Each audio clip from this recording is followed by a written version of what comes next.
Welcome, people. Welcome back to your grounded leader. I am Sidney Francis, and today I'm going to talk to you about why you should keep your plans and your goals to yourself. Why you should keep it to yourself? Because number one, a lot of times, especially if you're sharing your goals with people who don't have goals of their own, sometimes they're going to tell you all of the negative things and all the bad things, all the terrible outcomes that can happen because of what you're trying to accomplish. And that's because they don't have the mindset of understanding that, of course, everything that you're looking to achieve, there are going to be some unfavorable outcomes. That's just part of the territory. There is nothing that you're going to try to do that's just going to be perfect and is not going to have any challenges at all. All right, that's part of the game.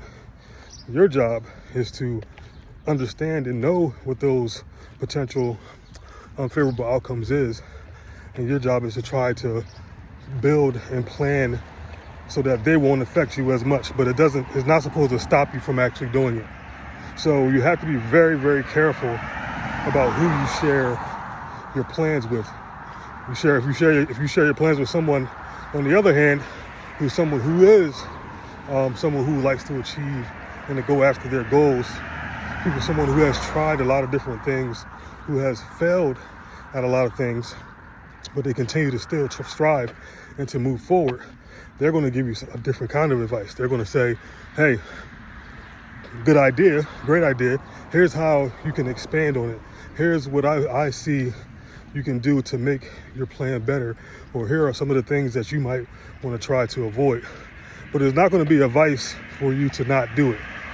Not advice that should be a deterrent to whatever it is that you're trying to accomplish. That's why it's very important that you surround yourself with people who are goal-driven, people who are goal-getters, people who are in that mindset of trying to achieve things bigger than themselves, and things that is going to be sometimes difficult to achieve, but they're not afraid to fail. They're not afraid to things not working out, because they understand, just like I understand, and you should understand, hopefully by now, that things go wrong so that you can learn to adapt, so that you can get better, so that you can become that person who can achieve that goal. The only way that you get better in life is by things being challenging, is by things being difficult. You have to think about it like a game, right? Level 1 of a game is usually pretty easy, right? Level 1 in a game that you play on PlayStation. I'm a little older, so I want to say Nintendo, Sega Genesis, Super Nintendo. Those of you might know what those things are, but some of you might not, because you might be a little younger watching this. But for all my people that's like 35 and up, you should understand, right? When you're playing those games, level 1 is usually easy, right? Even though level 1 does have some challenges, it's things that you can maneuver around and get past after 1 or 2 tries. But as you get higher and higher to level 2, level 3, level 4, right, things start to get a little more difficult.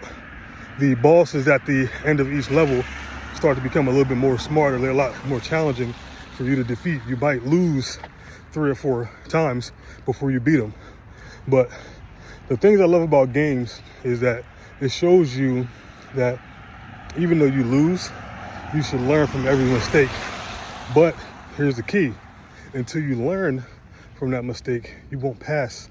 You won't get to the next level. So the point that I'm trying to make, I think you should already understand right now, is that losing is a part of the game. That's how you learn how to actually win and how you pass that next level. So be very mindful. Again, like I said, the gist of this video, depending on the people that you share your goals with, be very careful, because depending on the type of person that you're talking to, they're either going to be someone who's going to help you see another way to actually achieve that goal, or someone who's just going to tell you all the reasons why you shouldn't.